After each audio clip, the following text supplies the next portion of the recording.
123, 123, 123. So what about Judge Roy Moore? Is there an all-out attack against him? Is he guilty of something he's covering up? How should Christians respond?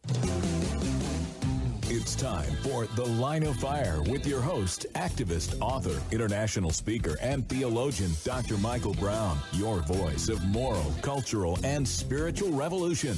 Michael Brown is the director of the Coalition of Conscience and president of Fire School of Ministry. Get into The Line of Fire now by calling 866-34-TRUTH. That's 866-34-TRUTH. Here again is Dr. Michael Brown. Well, I've written some articles about Judge Moore. My most recent one yesterday, why the allegations against him are so serious. We've not spent a lot of radio time on this, but we're going to, again, as always, in a redemptive way. We're going to look at larger issues as well.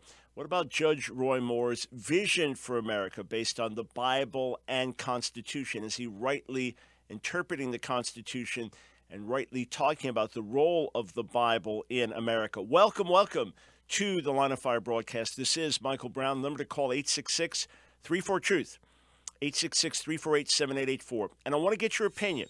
It's simply a matter of opinion, all right? This is not right now a matter of determining truth. God knows all the truth about Judge Moore and the accusations against him. I simply want to know what you think. Do you believe he's being falsely accused? Does this remind you of, say, the Anita Hill testimony about Clarence Thomas before Congress? Does this remind you of other attacks on other political leaders that seem to you highly questionable, just a matter of trying to get them out of a campaign or defame them? Is this part of the larger fake news that you don't trust? Or do these accusations ring true? And if so, what's your own perspective? Do you identify as conservative or liberal? Do you vote Democrat, Republican? What's your take? So the phone lines are open just to get your opinion. Is Judge Moore guilty of violating girls, 14, 16, trying to violate them sexually, inappropriate sexual conduct with girls as young as 14 and 16 when he was in his early 30s, already serving in the law profession? What is a deputy district attorney in Alabama? Is he guilty as charged, or is this a political hit job against him? What's your take? 866-348-7884. You can also weigh in if you're watching on YouTube. Just give your opinion, and we'll check the comment section, or listening on Facebook. Again, this is just to know what you think. We are not trying Judge Moore here. We are not playing God with Judge Moore. I simply want to know your reaction to the news. This is enlightening. Do you think, man, fake news, can't trust it? Washington Post, can't trust it. Attorney Gloria Allred involved with one of the accusers, can't trust it. Oh, and there's some more recent news that plays in as well. Does it push things in either direction? We'll get to that in today's broadcast. So just weigh in. You can call again, 866-34-TRUTH. You can post your comments if you're watching on the Ask Dr. Brown Facebook channel, or post your comments if you're listening on the Ask Dr. Brown Facebook page. For those who are not aware, the nation of Australia voted on redefining marriage, and by a vote of 62% to 38%, so a very strong majority, they voted to redefine marriage and say that marriage can be the union of two men or two women. Obviously, it is a sad day for Australia. I have Christian colleagues who've been on the front lines of the battle there over these issues. Obviously, they're deeply disappointed. I'm not surprised in the least, as my understanding was that Australia would be somewhat liberal-leaning. Some would say that there have been dirty tactics used. There's been intimidation against those that hold to Christian values, that you have media elite steering things in one direction or another. Could be truth to all of that.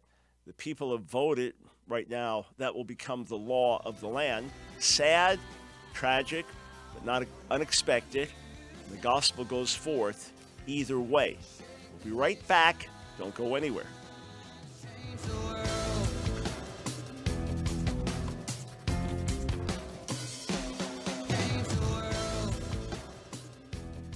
It's been a beautiful spring day in the suburbs of Pennsylvania on this Thursday, June 7th, 1961.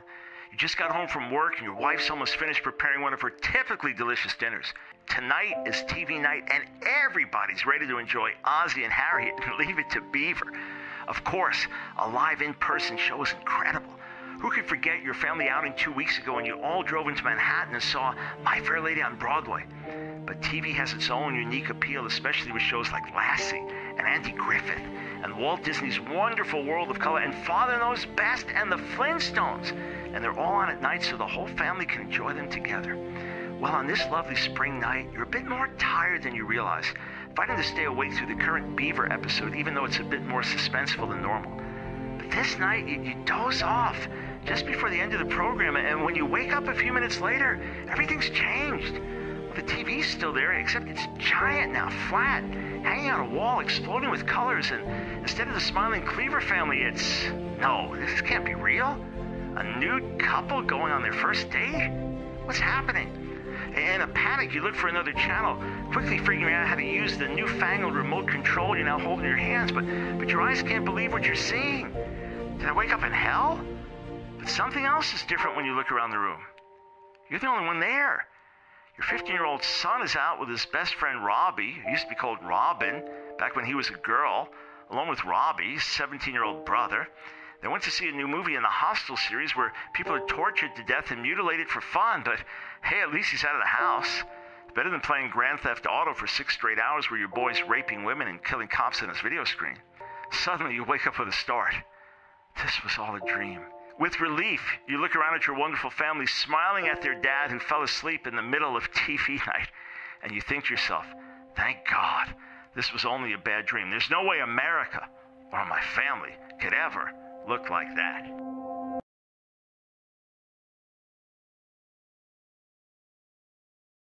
It's the Line of Fire with your host, Dr. Michael Brown. Get into the Line of Fire now by calling 866-34-TRUTH. Here again is Dr. Michael Brown.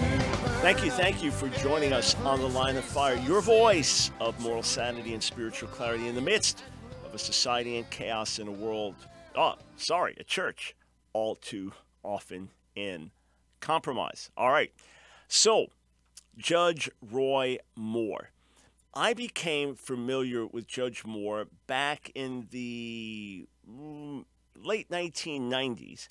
There was a rally, a Ten Commandments rally on the steps of a major government building in Alabama.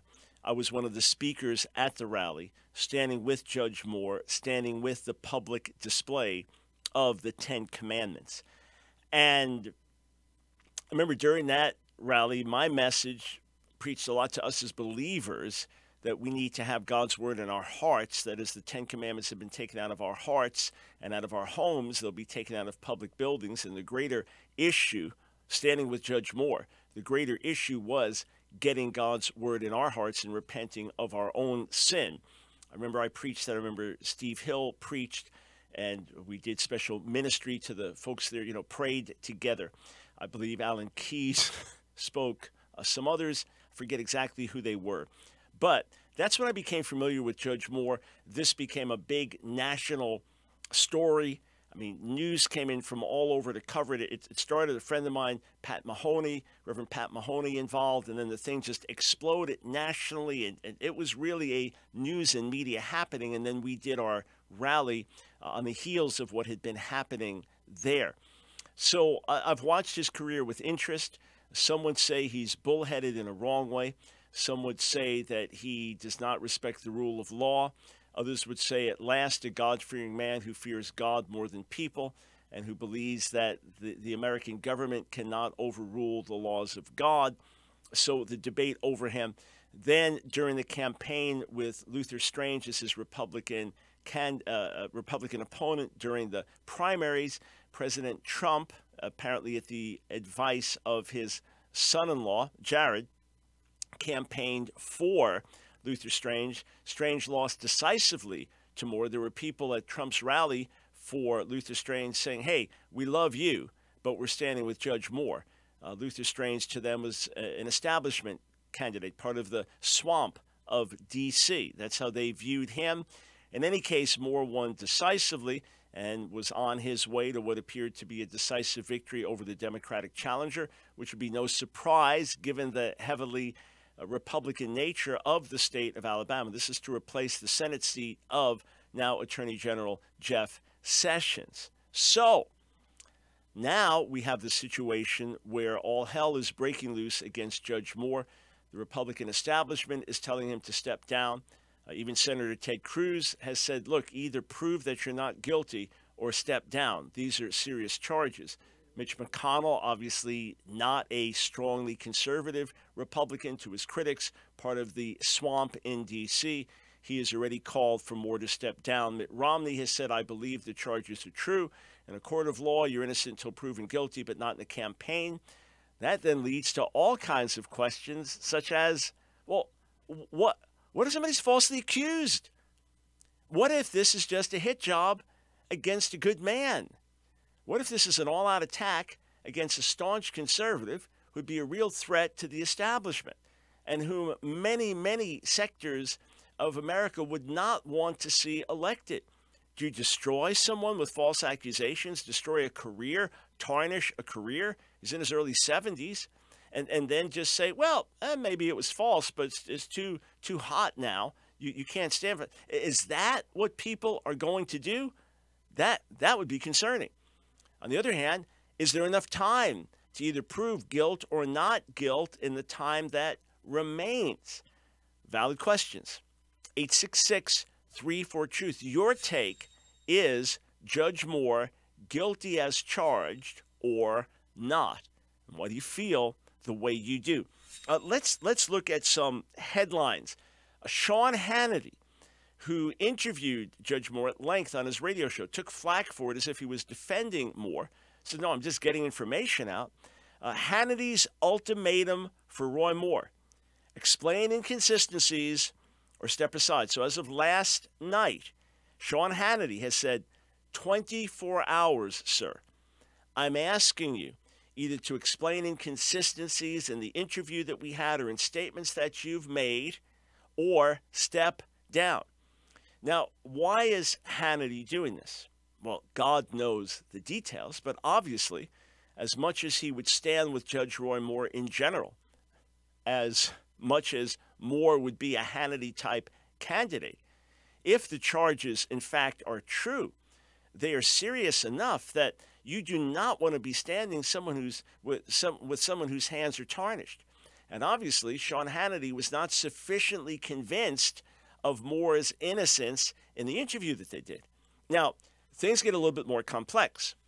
What if Moore, in fact, in his early 30s, dated some women who were 17 or 18, did not engage in inappropriate behavior, got the mother's permission before dating, and at most, as reported, kissed or hugged a couple of times? There would have been nothing illegal in the conduct. Yeah, if I had a 17 or 18-year-old daughter, would I want her dating a guy in his early 30s? No, that would seem odd to me. What if he was a highly reputable, respected man, deputy, district attorney, etc.? Would you want it then? Maybe Alabama culture a little different. Well, either way, that does not make the person into a predator or a monster or a pedophile, all right? And I don't believe that he denies dating younger ladies. I would just think that he would say they weren't quite that young. But if you say, okay, I did date some younger ladies, but I didn't do what the 16-year-old and the 14-year-old are accusing me of doing, I never did that to anyone I was dating, then it just gets a little bit more difficult, because you're saying, yes, some of the accusations are true, but they're not really accusations because I'm not guilty of anything. But the real accusations aren't true. Here's another headline. This is now on CBN.com. Evangelical women speaking out against Roy Moore.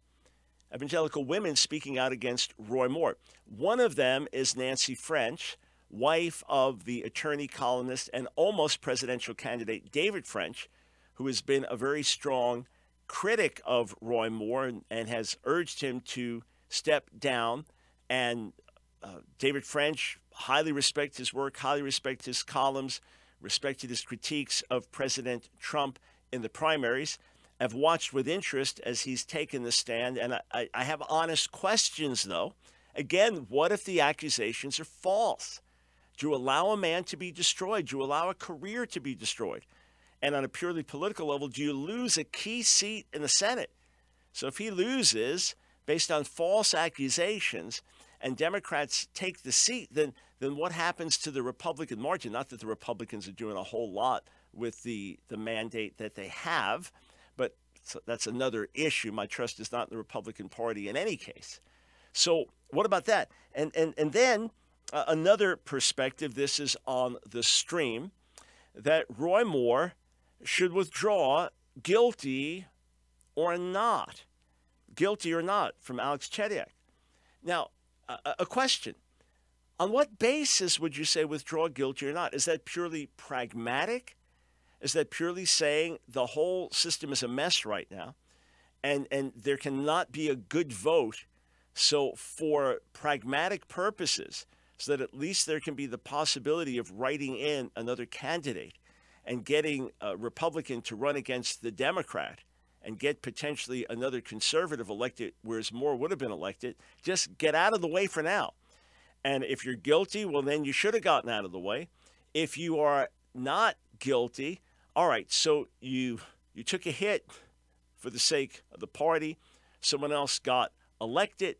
Now you can always, well, you're going to run again in, 4 years? You're 76 at that point. You're going to start the battle afresh. So there are no easy answers here. And let's think of this out loud for a minute. If senatorial candidate Roy Moore is guilty of the accusations as to what he did to a 14-year-old and a 16-year-old, then as Ted Cruz said, these would still be potentially prosecutable offenses, that he could still be held accountable because there wouldn't be a statute of limitations running out in crimes like this.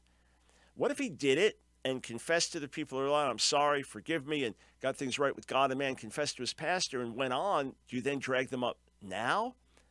If he's not guilty, then he's speaking the truth now, in which case the people accusing him are guilty of a criminal offense by falsely slandering him and saying that he committed these acts against underage minors. And then if he didn't do it then, but he's denying it now, if he did it and he's denying it now, then he's lying.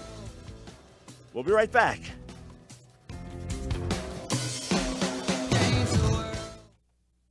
You don't need a PhD to know that our world is in serious trouble. All it takes is one glance at your social media feed to see that we're at a critical time, not just in our nation's history, but in world history. And this generation of believers is facing an unprecedented barrage of attacks against the truth of the gospel. And they're coming from 1,000 different directions.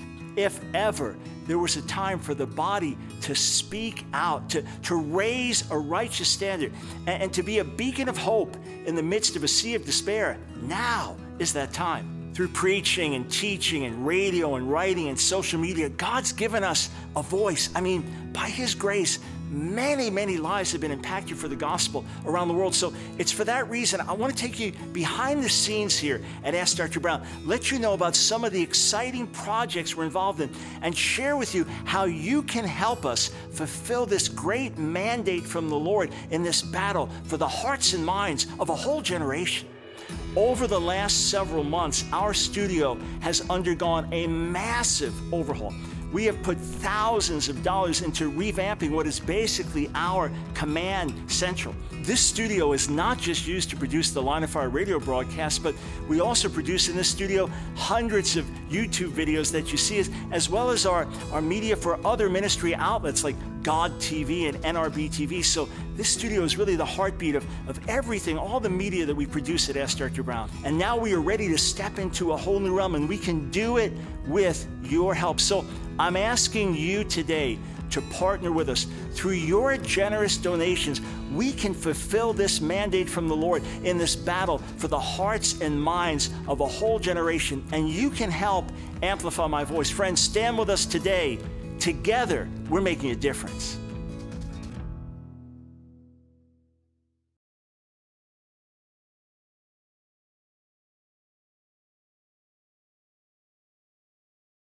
headline. It's the Line of Fire with your host, Dr. Michael Brown. Get into the Line of Fire now by calling 866-34-TRUTH. Here again is Dr. Michael Brown. Thanks so much for joining me today on the Line of Fire, 866-34-TRUTH. We're talking about Judge Roy Moore, the accusations against him. I was just sent a link to the stepson of a recent accuser against Judge Moore, and he said, I don't believe she's telling the truth. I stand with Judge Moore. I don't believe her.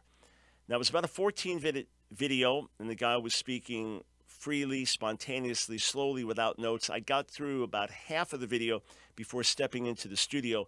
I don't think he's coming with any proof, or here's why I don't believe her, except for I don't believe it, and why is it just coming out now? But it's his own stepmother.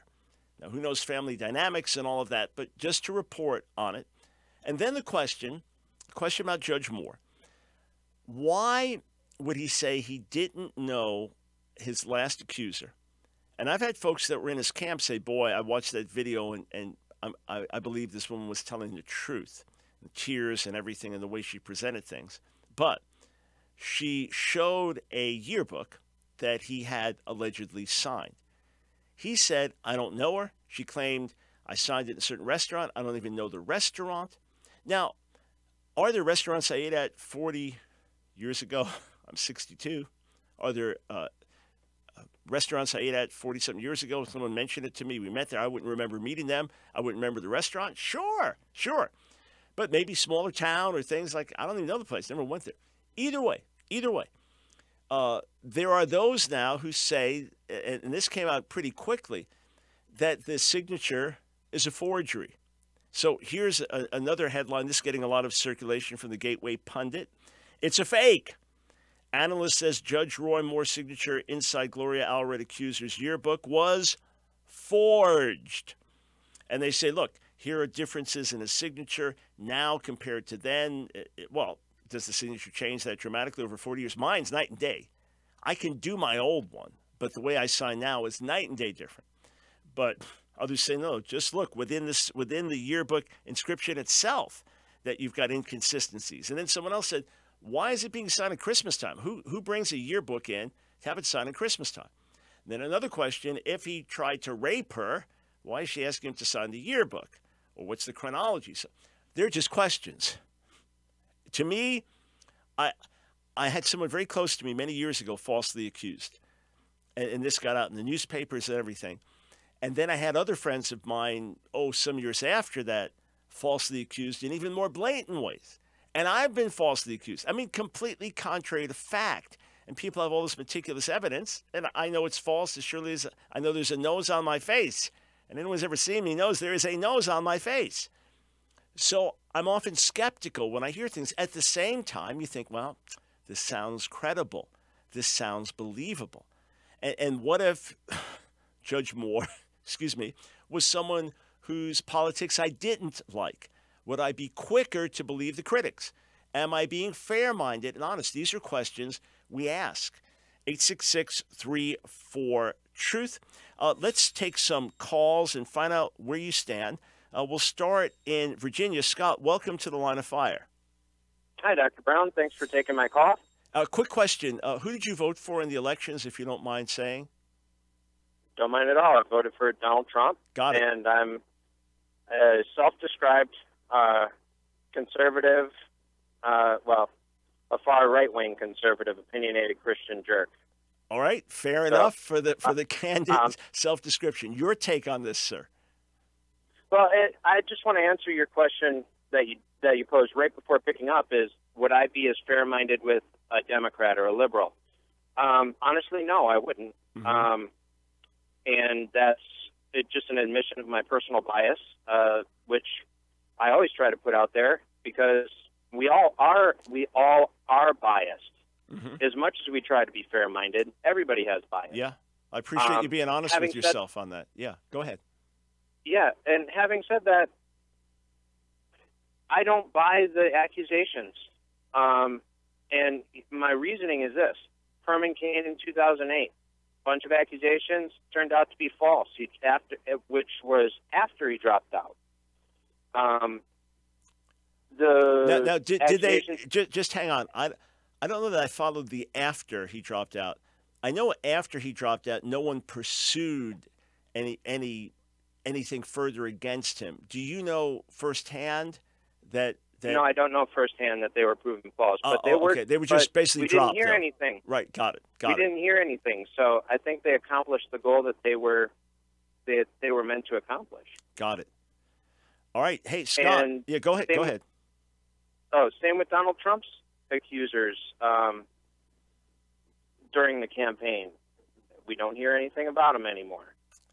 If these were real, my thing is, if these were real sexual assaults, and now they're brought to light, the women feel safe enough because now it's a national stage and they have coverage. Right. I've heard a lot of arguments against why they haven't come out sooner because it's Alabama, the Deep South, the good old boys network, and they're afraid for their safety, which could be very legitimate. And now they have cover because of national news. Okay, well, I guess the proof is in the eating, not in the pudding.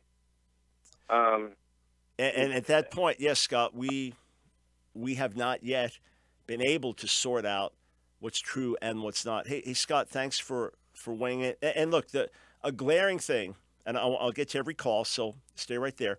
A glaring thing in all of this is the double standard with President Clinton. I mean, you have women saying, yeah, there was an actual sexual assault. There was an actual rape.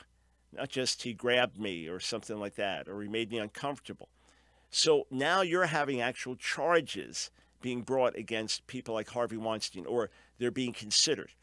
And you have, for example, Corey Feldman talking about alleged pedophiles in Hollywood. And 2 names already, as far as I know. He's gone to the authorities. He's gone on public TV, and he's gone to the authorities and said, I am reporting crimes that were committed years ago. And you say, why didn't people come forward earlier? Well, Corey Feldman did, and the Clinton accusers did. But it's not always easy to do so. I can't relate to it. I've never been sexually assaulted or abused. But I know women now feel they can come forward much more. So we've got to listen carefully. We've got to listen carefully. At the same time, we don't want to sink someone's ship when they're being falsely accused. All right. Excuse me. Much more to come. But have you visited our GoFundMe page? Everywhere where I go around the world, people say to me, I so appreciate your videos. Dr. Brown, I watch your videos. They've been so helpful to me. Well, that's a team effort, and that team begins with you. Here's the place to go. GoFundMe.com/Ask Dr. Brown Studio. Ask Dr. Brown Studio. That's GoFundMe.com. Ask Dr. Brown. Ask Dr. Brown Studio. Take a minute. Watch the video and partner with us. We so appreciate the gifts that have been coming in. They're allowing us to do so much we've wanted to do. And trust me, we've got a whole lot of great plans that are going to bless a whole lot more people. It's a team effort. Thank you for partnering with us. We'll be right back.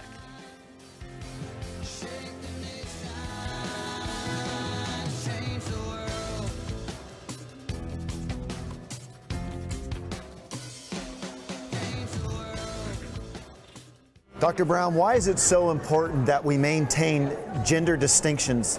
You know, it's not just a theological thing that God made us male and female. This is what makes the world go round. And every child has a mother and a father. It doesn't work without that. Once we start to say, no, gender is not what's between your legs. Gender is what's between your ears. Gender is what you perceive it to be. As someone told me, it's primitive to define gender based on biology and chromosomes. Then the sky is the limit. You can shift your gender back and forth by the minute.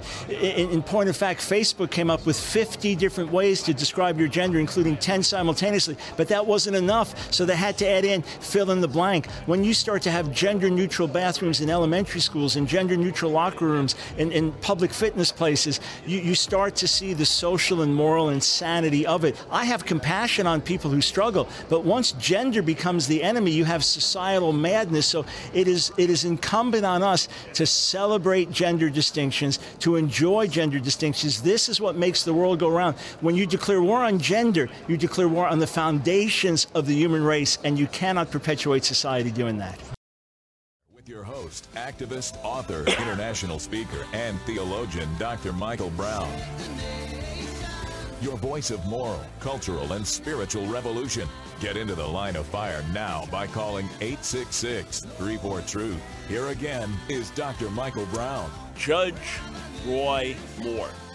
Is he a man of God being attacked from all sides with false accusations coming against him because he is a man of God, because he would be a real threat to the establishment, especially the liberal establishment in the Senate?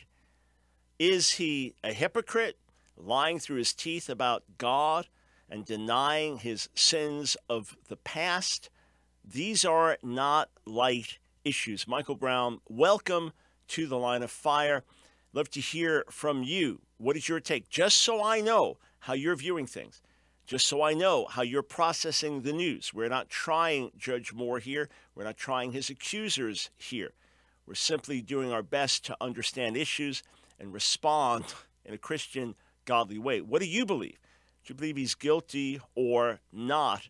Off the air, a self-identified black female Republican called in. Her take was we should be praying for him, and obviously we should be praying for all involved that truth would come to light. I have just read that Steve Bannon, who has been a staunch supporter of Roy Moore and certainly a man who helped Roy Moore win the primaries, and a man who has a large vision now to take down the Republican establishment, and the Roy Moore vote, getting him in the primaries and then getting him elected in Senate, would be a first major victory. There are those claiming, again, this is all secondhand, there are those claiming that Bannon has sent people in to do further investigation to see if the charges against Moore are false, and he's not finding sufficient evidence that they are false, that he may pull his support for Moore. But right now, this is hearsay. My simple prayer is, Lord, bring the truth to light quickly. Either expose Judge Moore or expose his accusers. Bring the truth to light so the people of Alabama can vote righteously. 866-34-TRUTH. Let's go to David in Raleigh, North Carolina. Sir, what's your take on this? Well, I think he should drop out. That way voters have a choice between a Republican that's not accused of anything and a Democrat. And it's very common for people to wait years to come out. So the fact that they waited almost 40 years isn't evidence that they're not telling the truth. Mm-hmm. And over the years, we've seen both Democrats and Republicans abuse women. Yeah. Got it. Yeah, very true. And listen, I can't imagine how difficult it would be for someone to come out. It's got to be a shameful thing, and now your name is attached to this for life. Not everybody wants the public eye. Others say, come on, the timing of this is just too conspicuous, but fair points. Let's go to Michael in Winston-Salem. Welcome to the Line of Fire. Dr. Brown. Hey. I just have a point of view on the whole thing. I find it funny how Mitch McConnell has already believed the accusers, and he's called for Judge Moore to drop out of the race. He's already convicted him before any evidence has ever been presented, basically. And he was an opponent of Mitch McConnell's pick for the Republican primary. So Judge Moore beat Mitch McConnell's opponent. Yeah, definitely beat McConnell's guys. So this certainly works out well in that respect to discredit Moore. Right, you'd think Mitch McConnell would be predisposed to be against him. Right. So, and Mitch McConnell's part of what's wrong in Washington, D.C. So I'm kind of, let the truth play out, like your black female Republican called. Yeah, look, obviously that's the great goal, is let the truth play out for sure. And as Christians, we don't want to be defending the indefensible. we don't want to falsely accuse. Be right back.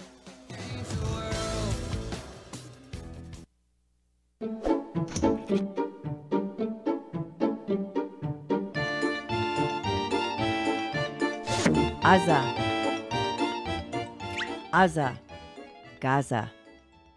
In most of our Hebrew words for the day, I try to give you a nugget from Scripture or from the related Semitic languages that will help open up your understanding of a verse or a concept. It's just enough to whet your interest because it's just 2 minutes long. Well, today is a little different. Today is linguistic and not theological, as we talk about the place called Gaza, but in Hebrew it's Aza.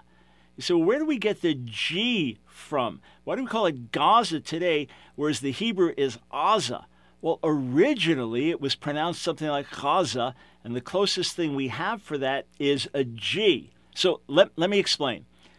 In the English language, we have an alphabet that is not perfectly suited for the language. So, for example, the letter C, it can be sa and it can be ka in the same word. The word circus, right?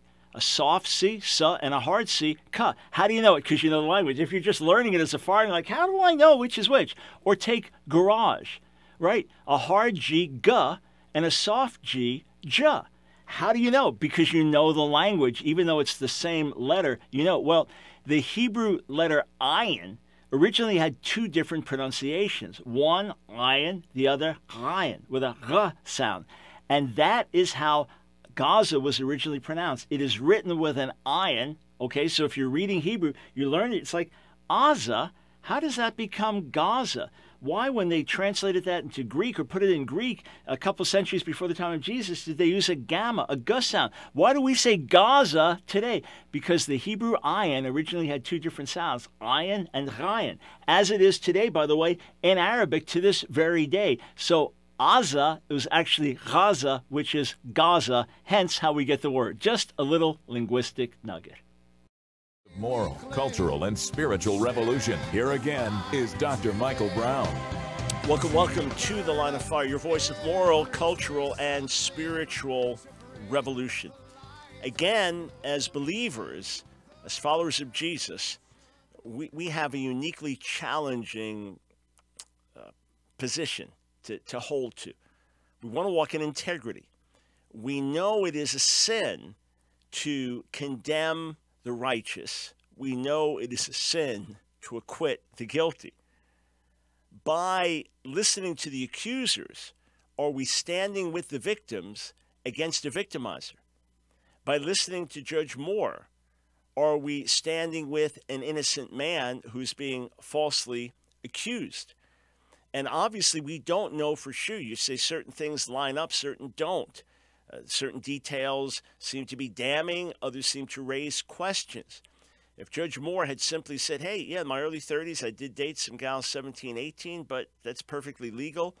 Plus, we did not commit any crimes, and there was nothing illicit in our behavior. And we conducted ourselves in an upstanding way with parental permission and all of that. You say, that's a little weird to be dating women that age, but are you going to throw someone under the bus for that? No.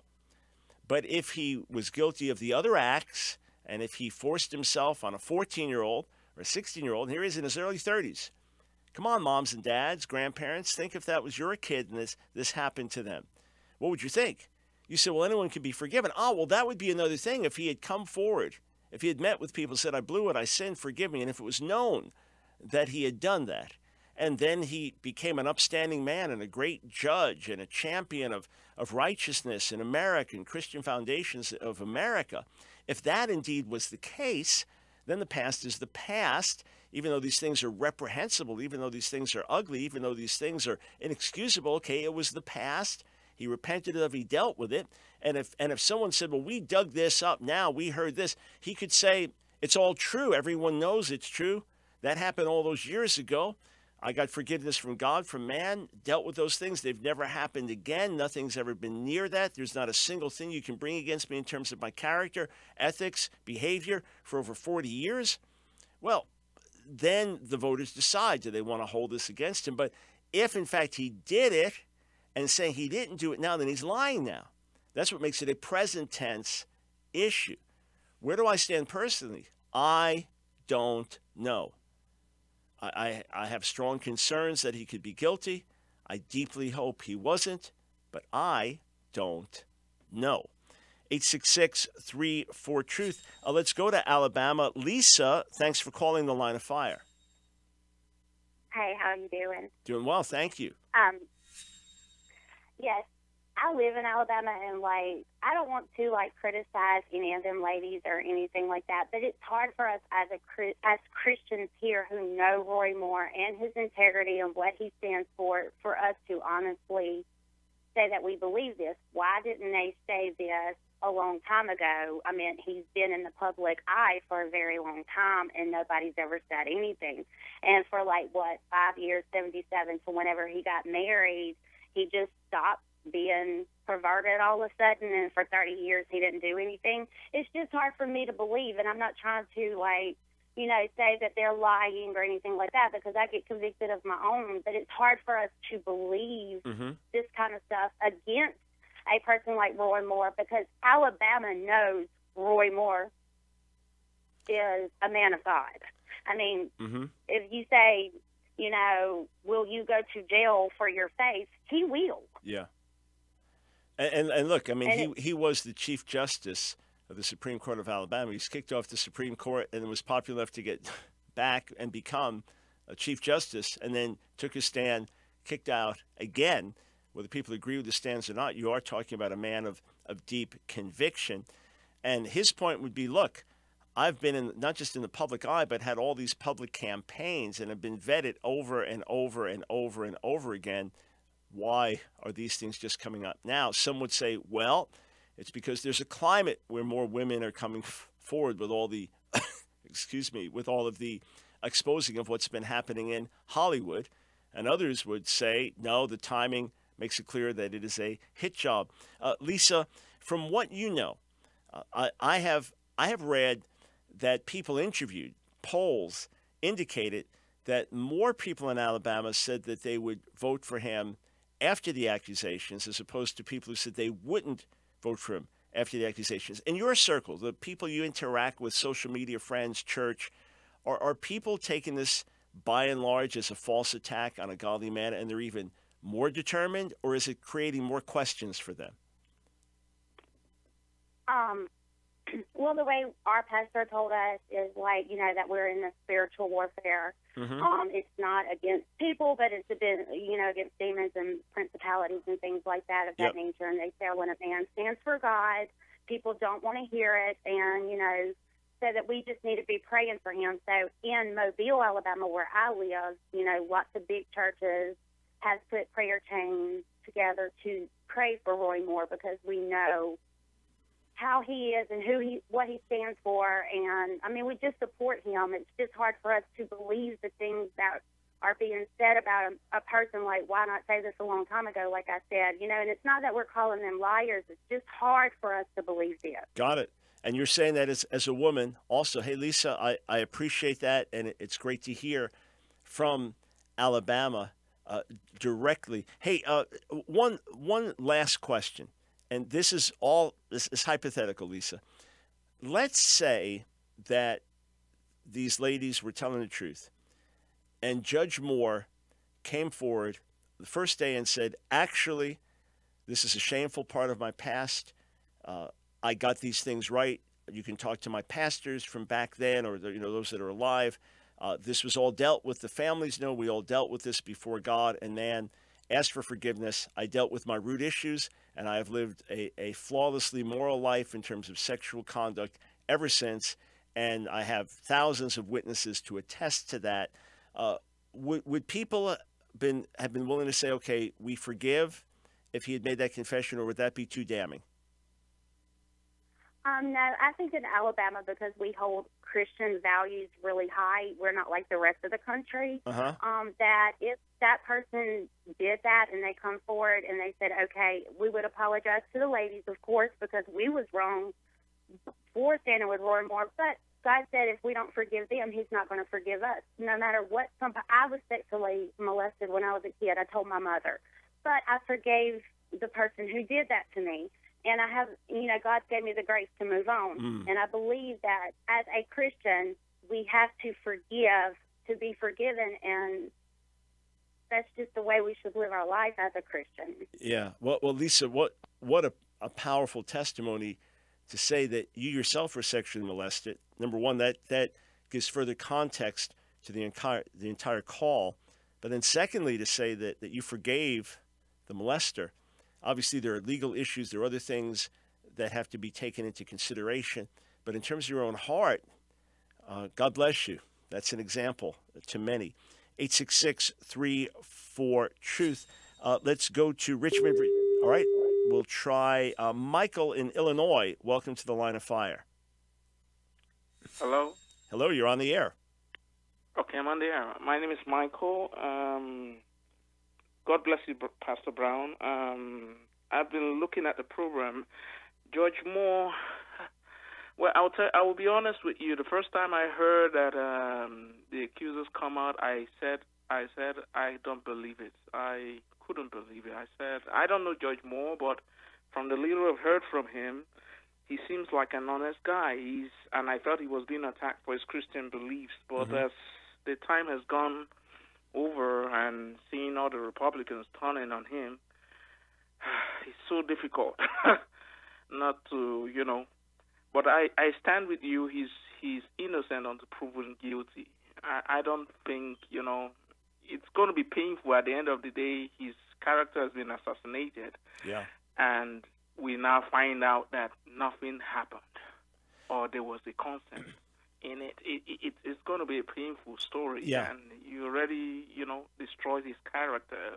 Where does the justice go to that extent when a man's character is innocently destroyed? Yes. So that's where you have to say feel. that from a biblical viewpoint, sir, that you pray that God will vindicate and justify. But I remember an illustration I heard as a new believer in a church service that there was a guy in a particular town that was a notorious gossip, and he said, well, if I said things I shouldn't, it'll get fixed. And a pastor took him to a high building and took a piece of paper and tore it into tiny little pieces and threw it out for the air to blow. He said, can you get those pieces back? He said, no. He said, that's what happens when you gossip about people.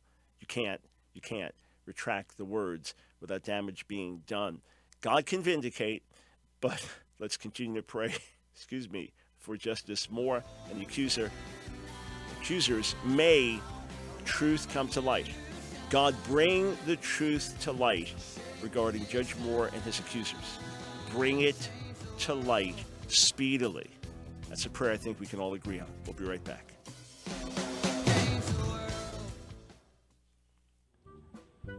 I want to present to you a unique way that you can partner together with me to reach Jewish people with the good news of Jesus, Yeshua, the Messiah. Hey, Paul wrote that the gospel is to the Jew first, but many of us don't know how to reach the Jewish people with the gospel. Can I tell you, we have a unique open door, and Jewish people are ready to hear, but we need your help. When I was in Israel recently, my last hour in Jerusalem, about a dozen different people came up to me, and they wanted to thank me for the impact of our message. One Jewish woman came up to me, a believer in Jesus. She said, you saved my son's life. He was falling away. He was getting pulled by other objections to Jesus. He read your material. He's back in the faith. A young man came up to me. He said he and his Orthodox Jewish friends, here he is, with the yarmulke, the head covering, the traditional Jewish outfit. He said he and his Jewish friends, his Orthodox friends, watch my debates with rabbis. A few years ago, I was able to lead a Holocaust survivor to faith in Jesus. He was a brilliant man, an atheist who had fled the Holocaust. He read my books on answering Jewish objections to Jesus, came to faith, led his wife to the Lord before they left this world. Friends, we have the resources. We have books ready to be translated in Hebrew, to be distributed in Israel.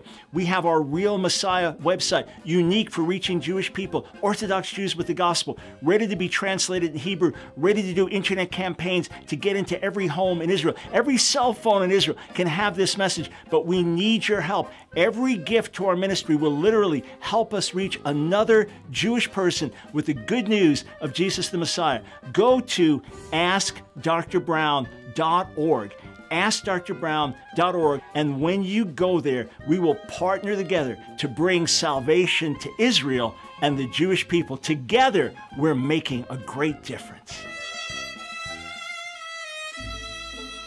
Now is the time to reach the lost sheep of the house of Israel, to share in this end-time harvest of Jewish souls, and to find out how to receive this 2-DVD set, Predestination, Election, and the Will of God Debate. Go to AskDrBrown.org and click the TV banner. Thanks, friends, for joining us today on The Line of Fire as we talk about Christian response to the allegations against Judge Roy Moore. Again, let's not underscore the seriousness of them. If the allegations are true, he committed criminally prosecutable offenses. If the accusations are false, then people are committing criminally prosecutable offenses against him. Can I refer you, friends, to our great digital library? If we were charging for resources, there'd be thousands of dollars of material. Except for you, we have thousands of hours of free material on our digital library on the Ask Dr. Brown website, askdrbrown.org.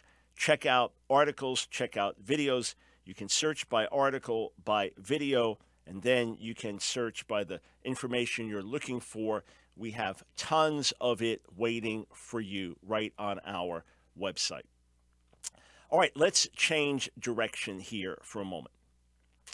Judge Roy Moore has a vision for America.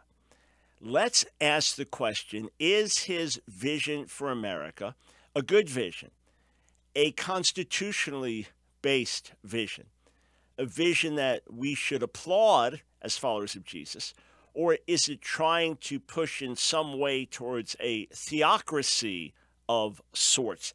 There is a report on Breitbart.com. This was after Roy Moore won the primaries. So these stories were found everywhere, not just on Breitbart, but they reported at length his victory speech, "Together we can make America great. We can support the president." Now, my belief has always been that we cannot make America great unless we make America good. We cannot make America good without God. And that was presupposed by our founding fathers. Even those who were not that religious, they presupposed that we would be a religious and moral society, because of which we have the liberties that we do and are not under a monarchy or an oppressive government. Those were the goals of the founding fathers. Let me give you a couple of quotes from Roy Moore's victory speech in the primaries. This is what he said. "Together, we can make America great. We can support the president. Don't let anybody in the press think that because he supported my opponent that I do not support him and support his agenda. As long as it's constitutional, as long as it advances our society, our culture, our country, I will be supportive. As long as it's constitutional. But we have to return to the knowledge of God and the Constitution of the United States to the United States Congress." So he's emphasizing our need for God as a major political candidate, as someone in the Senate who would be one of the most outspoken Christian candidates. And just think, again, the truth will come to light. That's our prayer.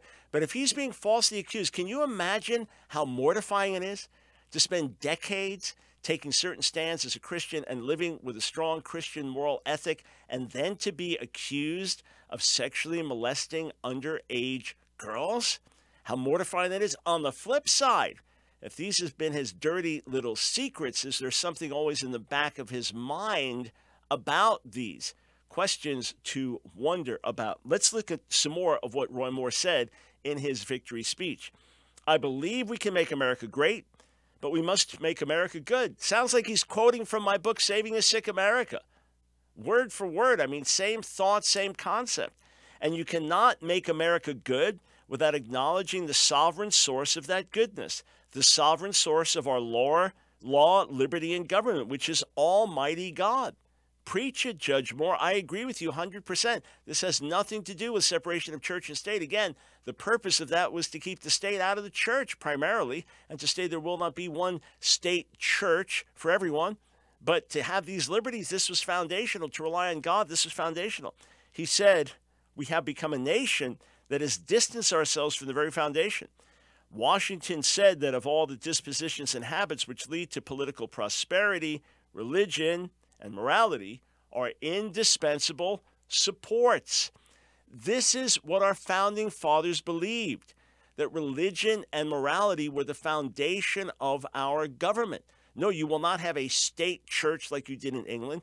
And no, the state will not be able to tell the church what to do and what not to do. Quote, separation of church and state, as those concepts come into play some time after our first documents are written. But in point of fact, religion and morality were supposed to be the foundation of our nation. To repeat, you can't make America great without making America good. You can't make America good without God being in the center of it. Okay, one more quote from that article.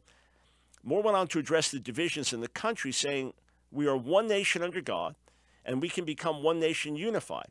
He spoke of protests, demonstrations, mobs, and racial strife, but that were all made in the image of God. Moore remarked that the Constitution has been his life. He recalled his time being sworn into the U.S. military academy, serving in war and fighting in the courts against liberal judges. He told the crowd he will fight for them in the United States Senate. Quote, "This is a time for victory. It's a time to remember the struggles we've gone through, but it's also time to rededicate our lives to God and to the Constitution and to our country, to our families. Let's go again and make America great." Yeah, that echoes my feelings. Exactly. That's what I believe. America can be great as America is good. America can only be good as it turns to God. I do not know whether Judge Moore is guilty or not. I certainly hope he is not, but I want the truth to come to light. But as for the vision he articulates for America, I believe it's constitutional. I believe it's in harmony with our founding fathers. And most importantly, I believe it is the only way that we can truly be blessed as a nation. We will always have those who differ. We will have those who are not Christian. We'll have those with different Christian persuasion. We will have atheists. We will have God mockers. We will have people who have a strong morality, but they're not religious people. We'll have all of that. We'll have Muslims. We'll have Jews who don't believe in Jesus. We'll have others from other religions. That's all part of the country.